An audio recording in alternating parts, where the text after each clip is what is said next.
Perfect. So for those who are listening in, this is the our Scarborough speaker series. It features some incredible people in Scarborough who have great stories to tell and are making a huge contribution. So tonight we have two great speakers, Dr. Paul Caulfield and Krystal Jagoo, who I'm so thrilled to be able to introduce.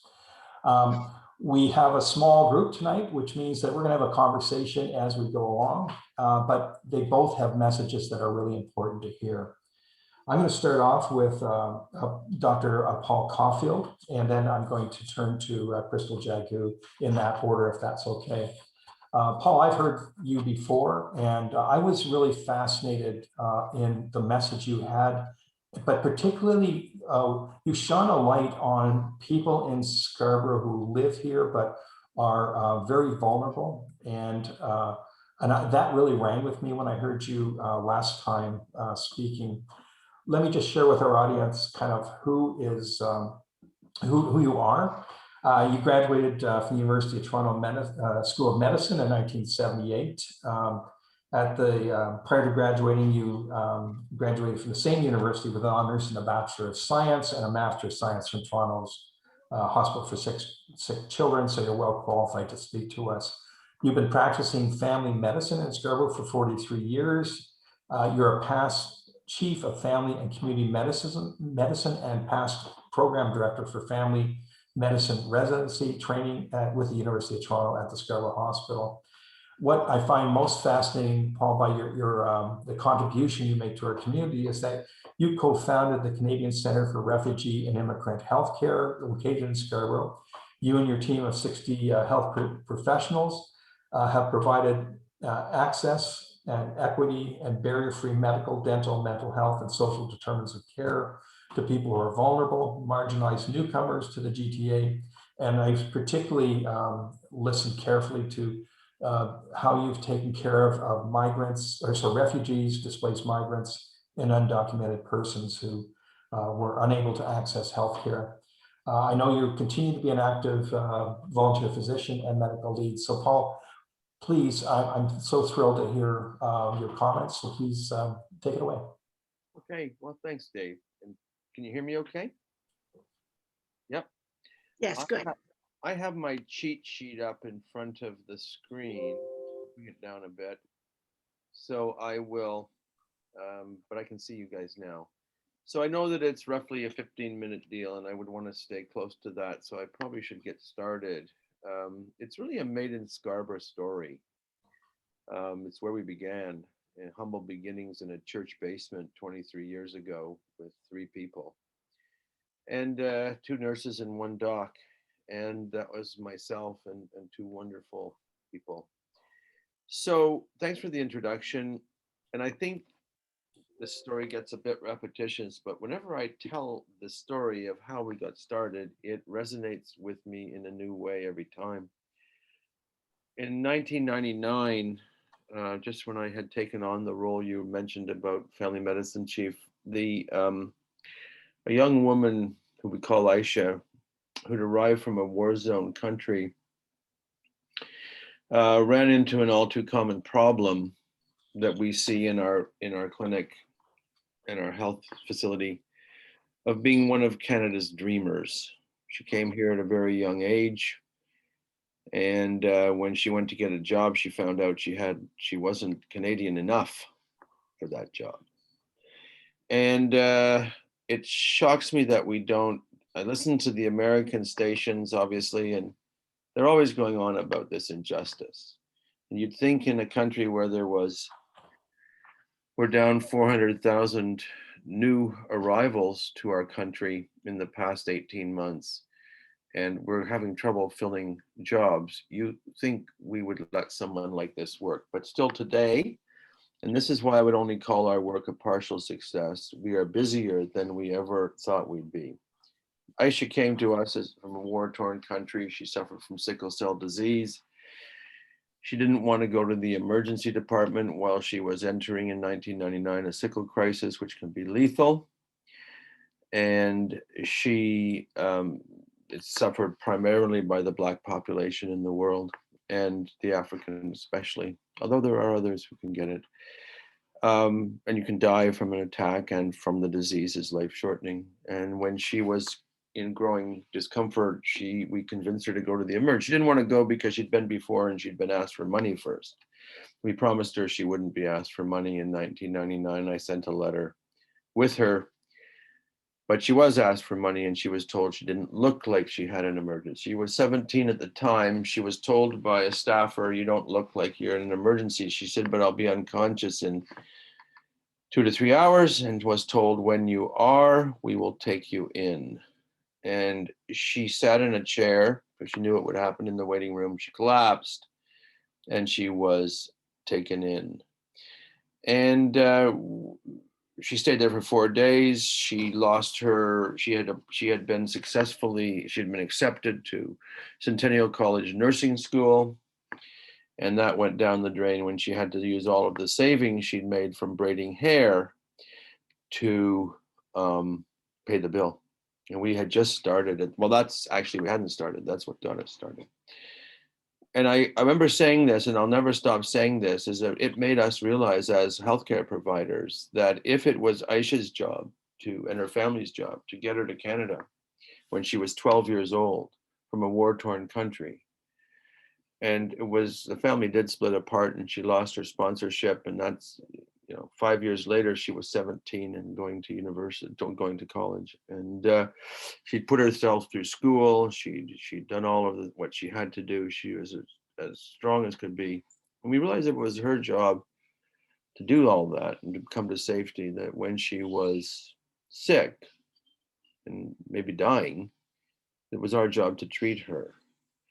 And if there was no clinic that would accept her because there wasn't, or no emergency department who would take her, then it was our job to build one. And so we did that, and that was our first clinic in a church basement about 4 to 6 months afterwards, because it was the most compelling thing I'd seen. We were shocked that this had happened in our country, of bragging about our health equity and our universality. So what happened between then and now is a long story, and it's far too long for now, but basically there's been some impacts. We were able to move forward through abundance of community stepping forward to help, providers, volunteer nurses, doctors. Dave, to your comment, we are now at, because of the pandemic and working, giving vaccines, of which we're hitting 14,000 vaccines this week. And there's a long story to that, but basically we were able to convince the government that undocumented people who are more likely to get infected live in Scarborough and less likely to get a vaccine wasn't a very wise, prudent decision. So for anyone. So, it grew, and the Rotary Club came along at a very opportune moment, the Rotary Club of Scarborough, excuse me. And Gerard knows this story well. And the support that they gave to us led to the establishment of the current center, which we'll likely rename, although we'll keep the mission of the refugee and immigrant and migrant folks, undocumented, front and center, but we'll likely rename it to the Canadian Center for Health Equity. Because what's happened to the center in the past year and a half is it's moved into the shelters, because we've been out doing mobile vaccine clinics at all of the Scarborough shelters, and the homeless population on the street, and working with Agent Court Community Services, with Scarborough Health Network, working with partners to get vaccines into the arms of those who are underserved. So I'm just rolling through this, and I'm not even following my own script. Just give me 1 sec to catch up where I am. I don't want to leave things. We naively thought we'd be out of work in a year when we told everybody. The problem was everybody already knew at the government level, and it was just a quiet little secret. I could say much about equity to healthcare in Scarborough and other aspects of Scarborough that Mark, you alluded to, but I think I would go on too long if I do that. So you can fast forward you think about Aisha, and you can fast forward to 2020 in March, when in 2 days, 6 people arrived in our parking lot outside. We had gone into a process of call in, let's screen you. And all of these 5 people in different cars had the precise symptoms of COVID and were in coughing. This is March 2020, coughing, sick, short of breath, et cetera, and all newcomers recently to Canada and medically uninsured. And if there's time, I'll go into that, but we could do that another time, why people are uninsured in Canada. The estimate is 500,000 to 1.6 million people. And that's another disgrace. But so we went out to the cars. We didn't know then how to do things. If they came in, would our center be shut down? If we went out to the cars and we treated people with roll down windows, we were masked and garbed. They had masks. It was brand new. The thing was the pandemic was brand new. So we sent them. There were no clinics testing centers. There were no tests. We sent them to the Emerge on the advice of public health. We did connect with them and our own advice. Every one of them, all 5 of them, were turned away because they didn't have $800 to be treated, and they were sent back into the community in the beginning of the pandemic. And we followed them by phone, and I think we saw another one in person. We were shocked again. It's all 20 years later. It's deja vu all over again. What haven't we learned? So I penned a letter, and our center sent a letter right away to the Premier, to Patty Hajdu, to anybody who'd listened, the mayor, and said, this makes no sense.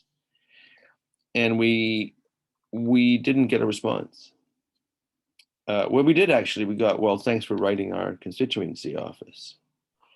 So I asked a colleague of mine who was an MPP in the Wynne government, neighbor, I said, do you know Christine Elliott? Because we'd sent it to her as well. He said, oh yeah, Christine's a good colleague of mine. I know her well. I said, please put this letter in her hand if you can. And he said, he read it. It was short. And one of the things it said was when we fail to give care to everyone in our community, we provide care to no one. Oh. That was this top line. And then the description of what had happened in the parking lot. And it's just a wonderful feeling that we were here at this time still, that our team was here, that our center was here.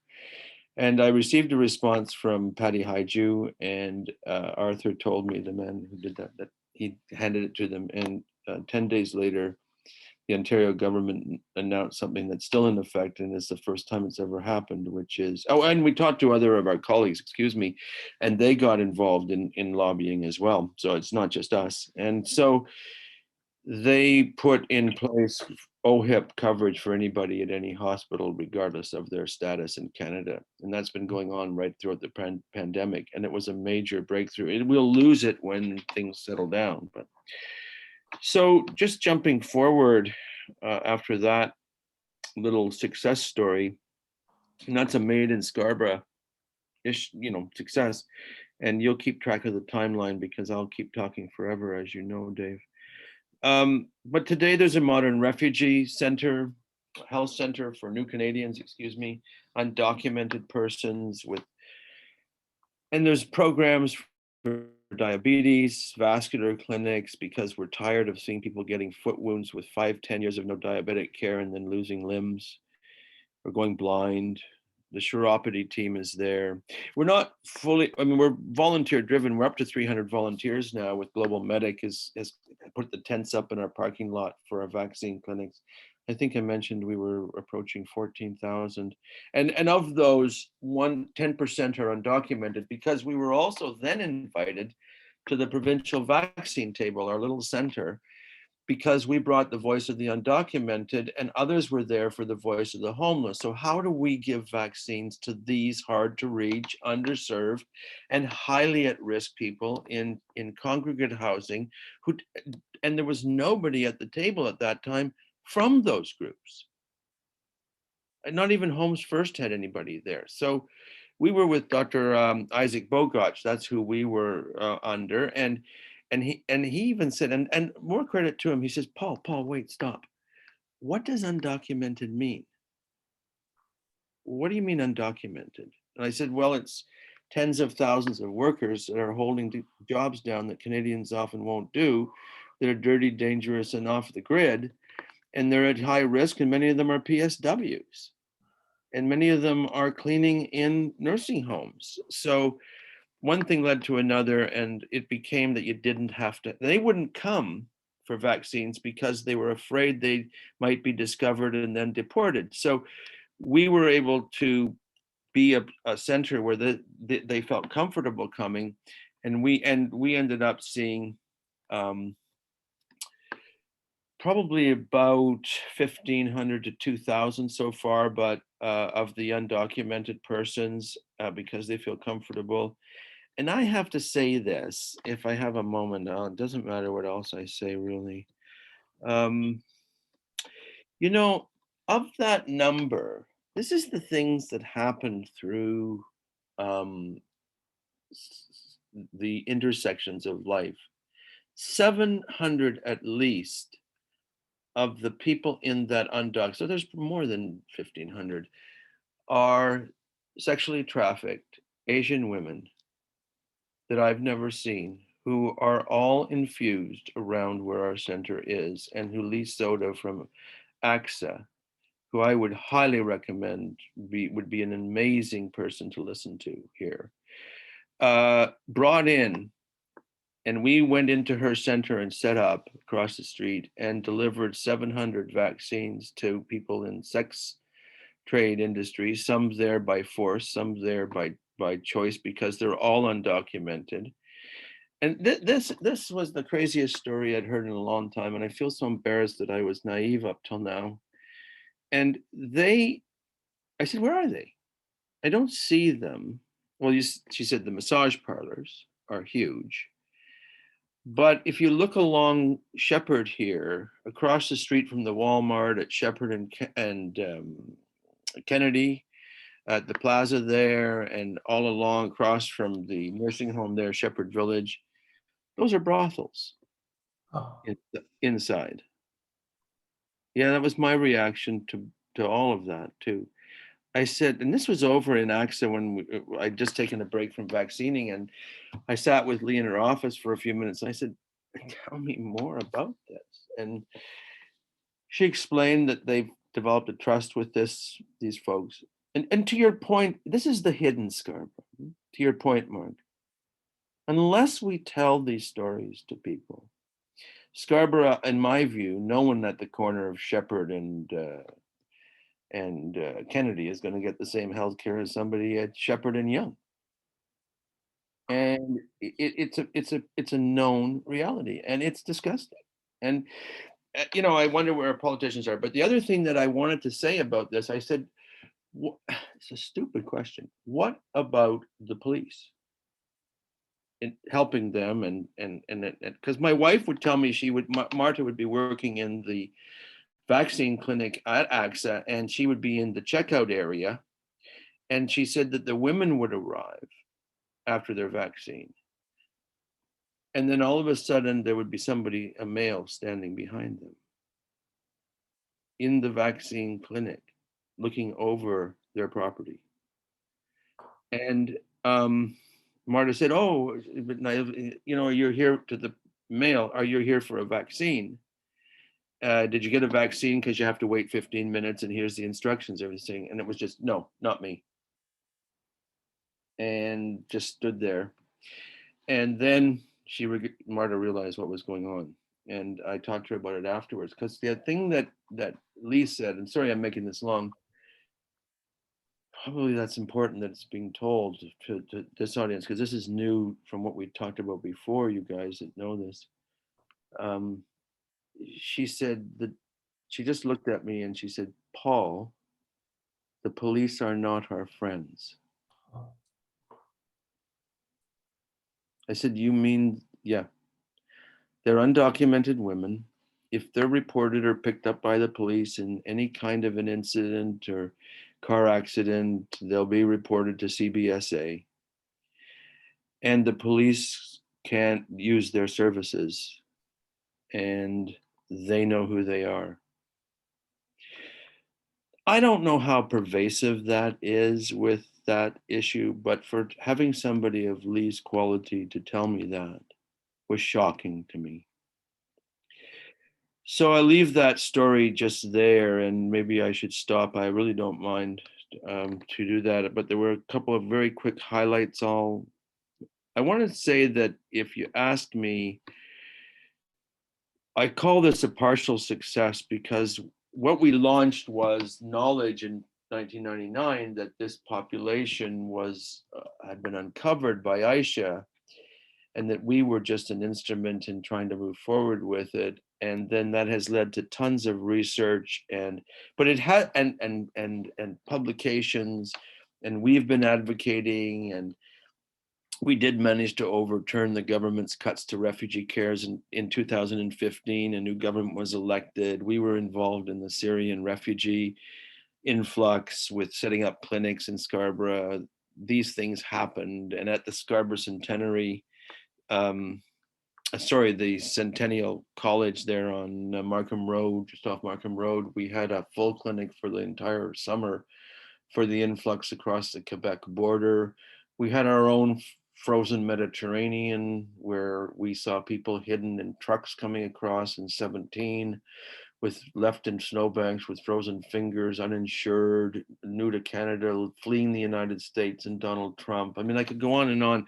But the thing that's happened here, and if anything I would want to come forward out of this, is that by accident, by happenstance, we were able to build, because of the abundance that's in our community of providers, donors, foundations, Rotary, other foundations who support us. And then the government finally in 2018 has given us $550,000 for some supports, which is way under what CHCs get in the $10 to $13 million range, which I think is far too high. But that's my point.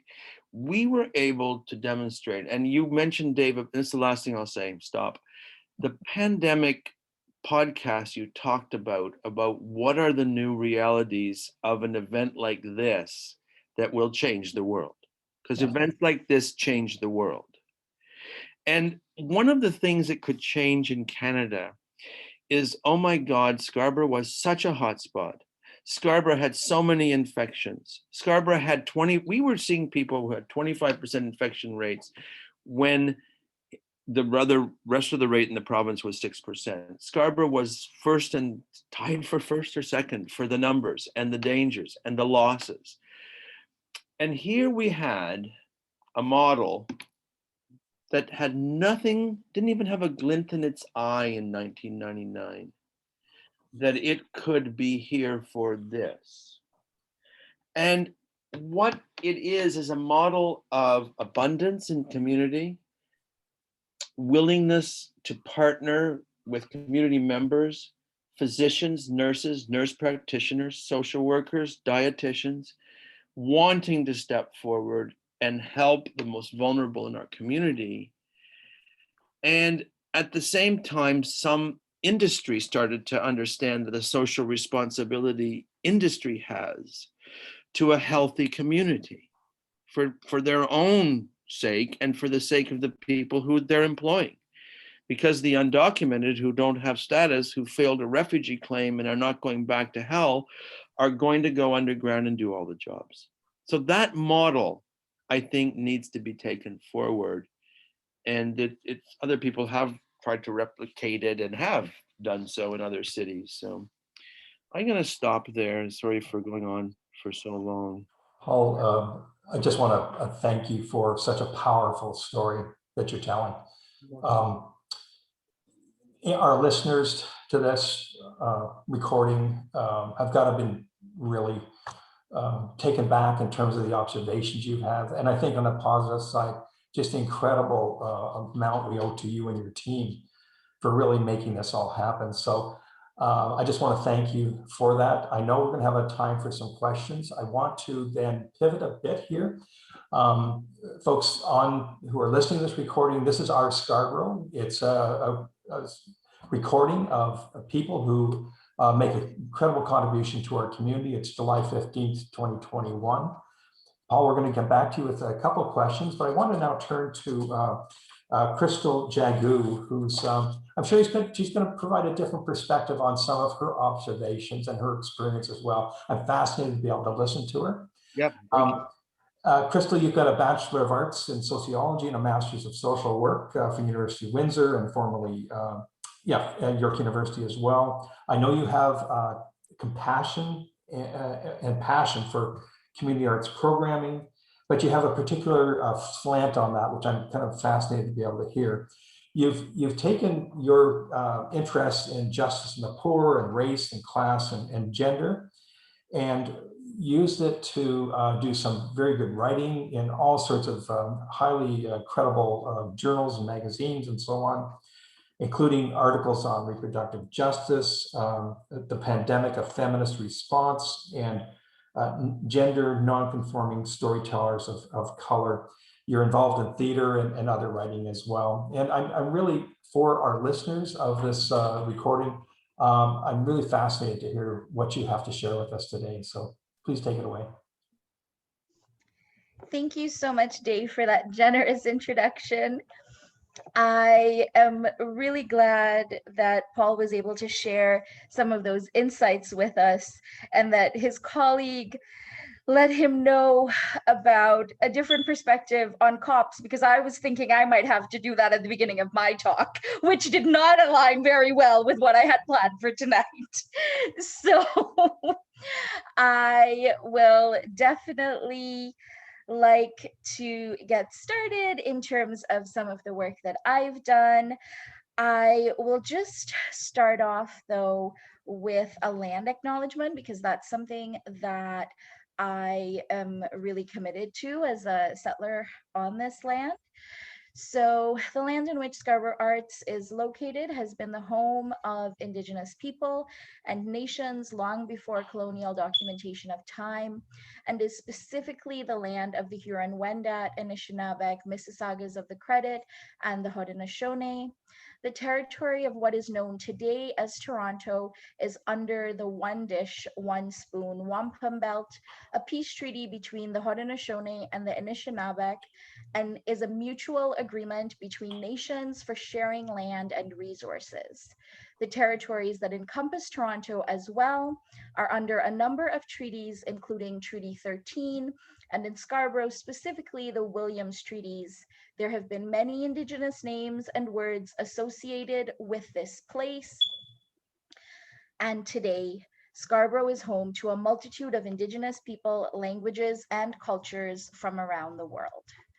So I'm going to make my way over to my PowerPoint and then get started. So hopefully, can someone just maybe nod or give me a thumbs up if you can see my PowerPoint? No, we can only see the Scarborough Arts, the orange. You can only see the orange. Okay, you know what? Maybe I need to stop and get back. Stop and pick out. Okay, let's try that. Okay, so I'm gonna share the PowerPoint. How about now? Yes, Scarborough Community Renewal Organization. Perfect. Yes. So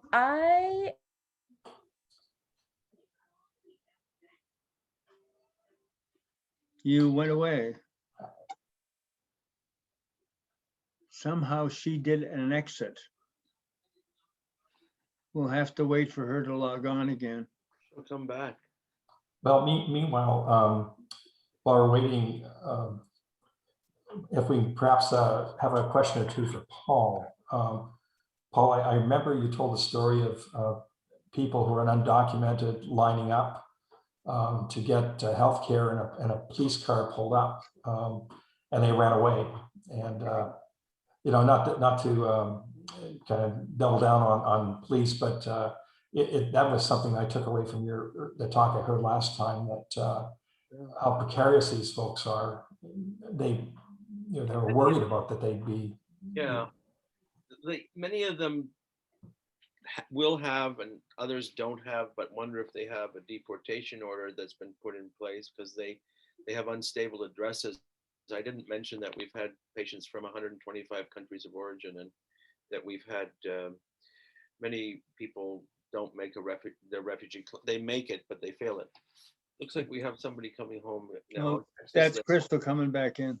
Great. I'll catch that later. Thank you, Paul. And Krystal, you're back. Your screen's back. Yes, I'm so sorry. I'm not sure what happened. I am definitely back, and hopefully you all can see the slides again. Yes, could you go to full screen on the slides? The slideshow, sorry. Yes. Yep, you got it. Okay, perfect. So I wanted to start off by talking a little bit about my arts practice. And with that, what I thought about was the fact that my arts practice is really not something that I started thinking about all that long ago. It's something that is a bit of a new framework. So for myself, I would say during the pandemic was a time when I had the ability to spend more time thinking about creative outlets. And through the course of taking a creative nonfiction writing workshop last summer, in 2020 rather, I really thought about how it could be an outlet for marginalized folks in particular. And so that for me was where my social work lens was this segue into art as advancing equity. And so I had taken this amazing writing course and started to think more critically about the opportunities for art to shed light on things that I sometimes felt I was unable to do enough about in my role as a social worker. And so over the course of that time, I was incredibly concerned about individuals with mental health issues in particular, given the isolation of social distancing and the anticipated financial strain, especially in marginalized communities. And that got me thinking about what sort of ways the arts could be helpful. And so one of the things that I submitted last summer was a piece of visual art that I've got up on the screen here. It's my university ableism bingo. And this is something that I made when I found myself particularly frustrated with my work as a social worker, because I think there can sometimes be the assumption that we have systems in place to meet the needs of all the folks in our society. And as Paul has already alluded to in his earlier discussion, I think we are, growing more aware that that has never been the reality, especially for those of us who inhabit certain bodies that have always been deemed disposable. And so with that, what I put on this bingo card was that each box held one crappy thing that I remembered a professor had said to me in my work as a social worker when I tried to negotiate accommodations for students with disabilities. And so I put this university ableism bingo together as a piece of visual art that I submitted. And this was my first piece of art to be part of an exhibition last year. And so I think that was probably the first time in a really long time that I thought of myself as an artist. It turns out when you have art in an exhibition, it makes you an artist. So that got me thinking a little bit more about why it had been so hard for me to imagine myself as an artist. And I certainly don't know what others think of when they think of art, but when I think of art, especially in a Canadian context, it is very white. And so it was that lack of representation that made it difficult for me to see myself as an artist.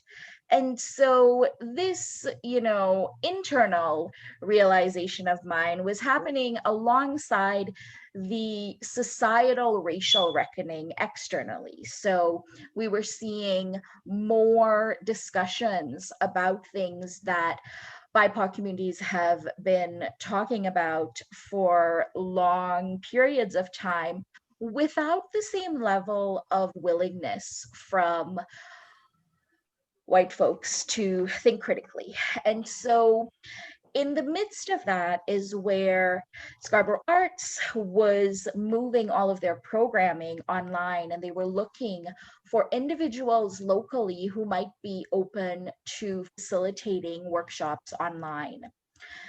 And that got me thinking of writing as resistance, which is where I got to imagining myself in terms of the role that art can play as activism.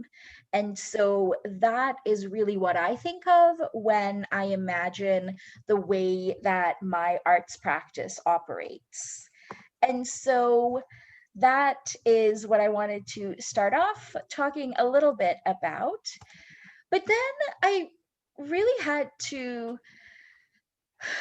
think a little bit further back about how I actually was a dancer as a child. So maybe I have been an artist for longer than that. And so what I've got up on the screen is a picture, a very, very bad picture from way back when that traveled from my childhood home in Trinidad to my home now in Scarborough, and a piece of writing that I wrote about my experience of learning to dance.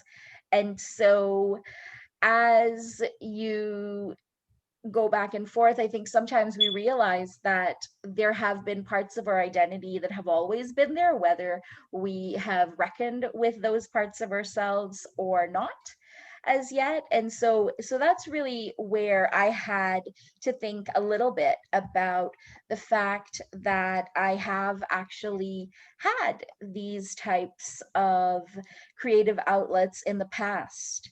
And so what I'd like to share next is this short excerpt about learning to dance. So I was probably 4 years old when my grandfather took me to my first Indian dancing class. Papi was the only man there, but he advocated for my ability to learn despite my young age. The teacher warned us that although she would accept me into the class, I could not be expected to participate in the upcoming event performance, which he understood. I was far less accepting about her assumption that I could not learn the steps in time for the Diwali Nagar.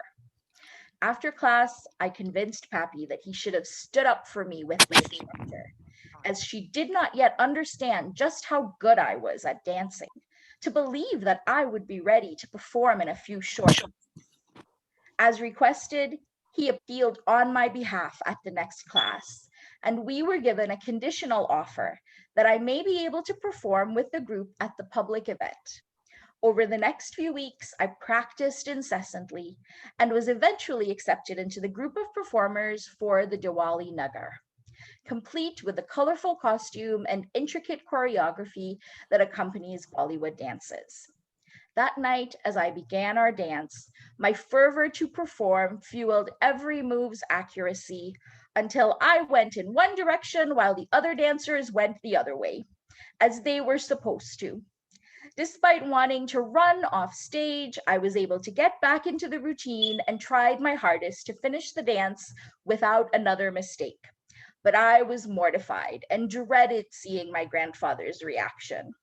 As I descended from the stage, my neck drooped with disappointment in myself, which was in stark contrast to the air-to-air smile he wore, as he exclaimed, "You were the star of the show."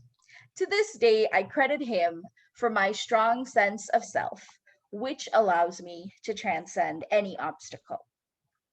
And so, in thinking about that journey from being an artist as a dancer in childhood to now, some of the quotes that I think of in terms of my artivism are things like James Baldwin saying, "The role of the artist is exactly the same as the role of the lover. If I love you, I have to make you conscious of the things you don't see." And M.K. Asante saying, "The artist uses her artistic talents to fight and struggle against injustice and oppression by any medium necessary."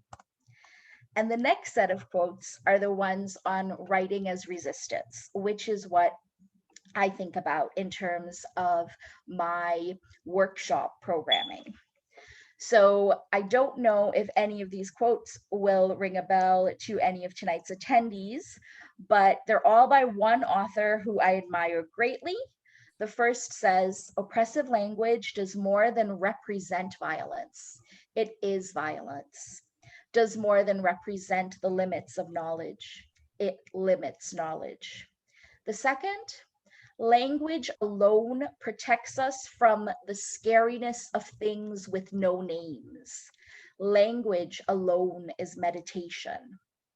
And the third, "Teaching is about taking things apart. Writing is about putting things together." And so these three quotes are from Toni Morrison, and that is someone who imagine would have dealt with far more obstacles as a Black woman trying to write decades ago, because I certainly know the challenges I've faced. And so those are some of the things that I had in mind when I thought about developing writing workshops for Scarborough Arts. And so these are the themes that I focused on because I wanted to develop programming that attended to the increased emotional labor demands that I anticipated BIPOC communities were facing in the midst of this societal racial reckoning. So, in doing so, I thought about things like access intimacy, which is what Mia Mingus recommends in terms of meeting the needs of folks with disabilities. And then I thought about how often we can be expected to perform hope when we're marginalized, because folks who are more privileged want to believe that things are much better than they are. And so I really enjoyed Roxane Gay's reading on the case against hope. And then I thought of how often our valid anger as a response to white supremacy can be weaponized against us. And so that is where I added Audre Lorde's reading on anger as resistance. And through this process, I continued to find more and more applicable themes that I thought might resonate with the communities in Scarborough. So forgiveness of self, which is what Indigenous writer Danielle Jose Older recommends. And then rest as reparations, which is what Sandra E. Garcia recommends, with the understanding that often marginalized communities can feel bad for things that we really should be forgiving ourselves for, as simple as rest. And so love for self and community was another theme based on Alicia Elliott's reading, where she talks about how it is as an Indigenous woman to write about her community in a way that is different from the white men who win awards in Canada writing about fetishizing her communities. And so those are the kinds of things that felt like they may resonate with people who were probably being asked more and more about their experiences here, if it really was as bad as maybe others had not imagined. And that is where the spiritual journey that Lama Rod Owens talked about was one that I wanted to add, because often BIPOC communities have relied on their faith to manage countless violations of our humanity. And so the final reading that I ended with in this 9-week series that I developed was on futuristic possibilities, that Octavia Butler reading, which she wrote in Essence magazine after a journalist had misquoted her. And so, especially when you come from a community that is known for not even being able to document your history well, because you're not the person who has the power to do that. I think the act of writing can very well represent resistance. And that's what I wanted attendees to be able to connect with, because I was concerned about how often BIPOC folks had had negative experiences in academia, or sometimes from, I mean, the research tells us that it's from the age of 5 years old that Black girls are seen as less innocent than their white counterparts in schools. So what does that mean when you get invited to take a workshop? Do you assume that a writing workshop will come with harsh critiques if you're BIPOC? Because that's probably what you've been subjected to in the school system. Because while it may be news to some that cops have always been a tool of white supremacy, quite often, so have teachers, so have doctors, right? These are parts of the ways in which society has operated. And so these are the themes that I thought of when I considered how to develop workshops that might meet the needs of BIPOC communities. And so what I'd like to do next is talk a little bit about the feedback that came from the first iteration of these workshops. So after we ran the workshops the first time, I had reached out to participants to see if anyone would be willing to share testimonials. Back then, I didn't know I would be speaking for the Our Scarborough series tonight, but I certainly wanted to do everything I could to ensure that we got more funding for future programming. And so I had been told that testimonials from participants could be helpful in that regard. And so this quote is from Luke, who says, "I'm so grateful to Krystal and Emily for the Sustainable Resistance for BIPOC Folks workshop series through Scarborough Arts. I'd been looking at ways to deal with the current times and cope with being more involved in the DE&I work that I felt called to do." And for those who may not know that acronym, it stands for Diversity, Equity, and Inclusion. He goes on to say, "I'd leveraged many things for my wellness and self-expression up to this point, but I was looking for something where I could tap into my racialized identity through creativity and community. This was the space for it. It was liberating to unfold deeper into myself week to week. I sadly joined halfway through, but I wish I was there from the start. I was inspired by all the participants, the readings, the facilitators, the prompts, and in the process, faced a lot of my own hangups with creating my own art. I hope to see more of this type of programming. It's what the world needs more of, now more than ever.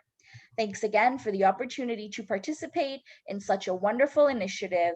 I feel like a better queer POC artist and creator for it." And so the one thing I want to highlight here is that Luke talked about joining halfway through. And that was one of the things that I was very keen on, the ability for this to be a drop-in format, so that you didn't need to start at the beginning of the 9 weeks. You could, and I would love for people to start at the beginning and go all the way through.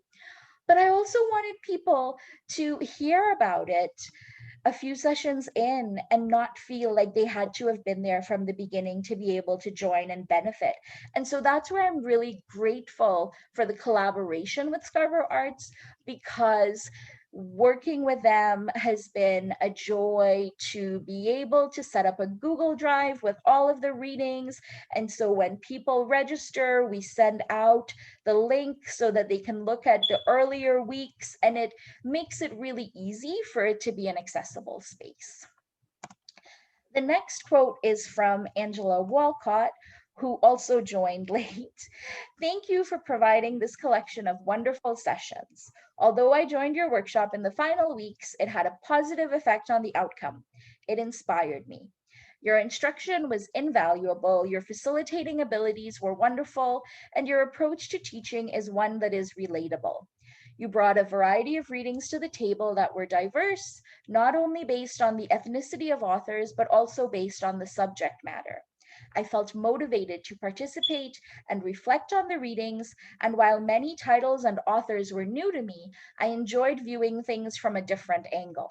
The writing prompts were challenging, which is good because it stretched my ability and imagination and helped me to experiment with my writing style.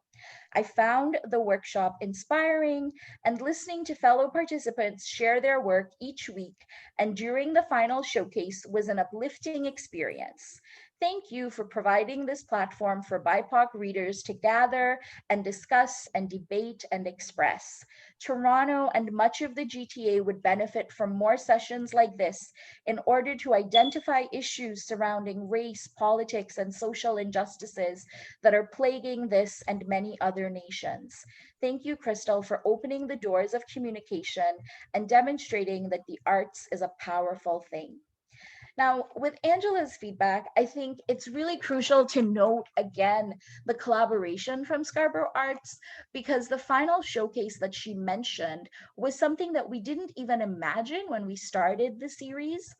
But because one of the participants was someone who had been aware that I had done a workshop in which I had performed in a final showcase a reading of my work, they had asked in the first session, hey, is that something that we can do here? And I didn't know because I was new to doing this. And so I checked with Scarborough Arts to say, I don't know if this is feasible. I don't know if there is the possibility of this. But I did say that because I know how it had worked in the other iteration, we had paid artists who performed with a small honorarium for a 5-minute reading. I think it was $25 maybe for a 5-minute reading. And so that was the discussion that I had with Scarborough Arts to say, if this is a possibility, I think it would be great, but my only concern is that we would need to pay the artists if we were asking them to be donating their time in this way for the showcase. And so that is where they were able to pull it together. And I think they offered a $30 honorarium for a 5-minute reading for any folks who were interested in performing. And that was the other thing, wanting people to know that it was okay to attend all of the workshops and not perform at the final storyteller showcase, because that was anxiety provoking for some folks. And that was never in any way meant to add stress to their lives. The next testimonial is actually from the individual who had asked about the Storyteller Showcase. I have attended several writing workshops over the years, and Krystal's has been my absolute favorite. Sustainable resistance for BIPOC folks allowed me to learn, share, and heal. What made Krystal's work feel unique is that it was a workshop that shared knowledge from BIPOC writers and uplifted BIPOC participants. It provided me space where I could be more comfortable than I really feel most of the rest of my week. Additionally, it provided a place to connect and share in isolating and challenging times amid pandemic uprising that are particularly challenging for BIPOC people. Krystal brilliantly curated pertinent, insightful readings. The opportunities to think about the subject matter in the pieces were invaluable as a writer and beyond. I still think of the content of those readings weeks later. The readings and conversations that were had during the sessions really allowed me to feel that there is a space where my writing and my experiences matter, which is so important, particularly as the world and the white-dominated Canadian writing industry tell me otherwise. And so Sabit Ismail is a Black Muslim writer, and I can certainly speak about the impact of settler colonialism, white supremacy, xenophobia, all of that in terms of my experiences. But I don't experience anti-Blackness, nor do I experience Islamophobia. And so those are the additional challenges that she may face as she tries to get published. And I think that is why it is so crucial to have communities where we can validate those experiences and encourage writing, because for far too long, certain writers' voices have been amplified at the expense of others. And that is the importance of community spaces where these types of art can be encouraged. And so the final feedback is from Erin Jones. Krystal Jagoo is a very strong, empathetic, and inspirational facilitator. Her sessions are well-researched and insightful. She creates a safe space for all participants and encourages dialogue that is healthy and healing. Her session guidelines are some of the most well-researched and forward-thinking that I have ever seen. I found it helpful and innovative to look at anti-oppressive stance and positionality. Many other sessions I've been to do not have facilitators that are trained in this, and they don't consider it. This was extremely important in allowing honest, constructive, and eye-opening discussions. The content she presented was very relevant. I wish it had been content that I was exposed to in school, because it would have shaped my experience in a much different way. The readings and quotes Krystal provided were profound and relatable. It was great to discuss insight from authors of color. Krystal is also great at sharing stories to help illustrate a point and bring relevant lived experience to the table. Sessions on surviving white supremacy through writing are very much needed. There is an audience for it, and they may not realize that opportunities like this exist. So community outreach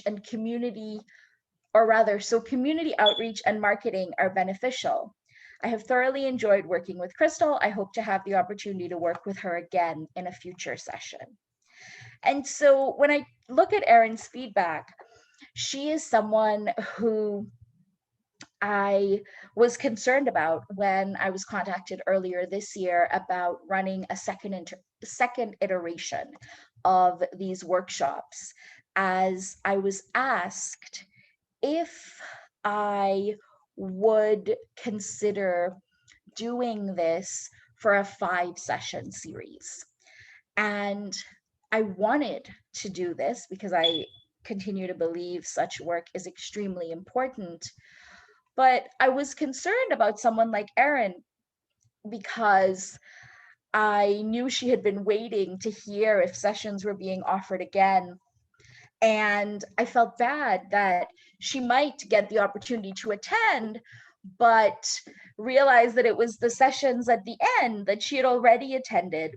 And so when she came to the first session, I was very transparent about the fact that we're trying to operate within the limited funding of offering 5 sessions, but I wanted to meet the needs of the people who will be in attendance. And so that was where I asked folks what it is that they were looking for, and if it would be alienating to see that it's the same reading or writing prompt or material that had been reviewed in the past. And there were a couple folks who were in attendance this year who had been in attendance in the past.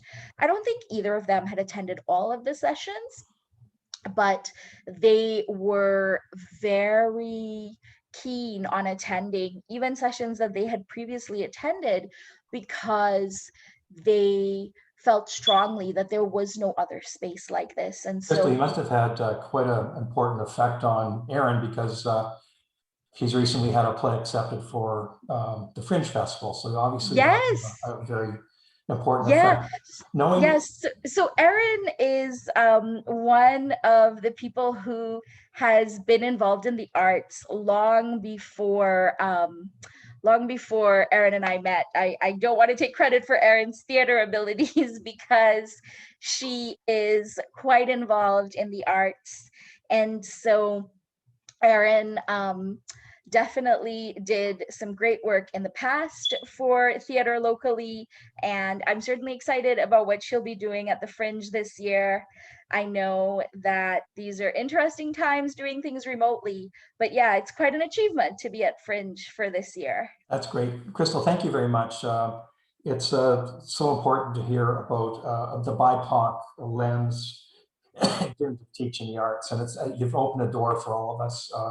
Greatly appreciate your comments. For those who are listening to this recording, this is our Scarborough. We're hearing from Dr. Paul Caulfield and also Krystal Jagoo tonight.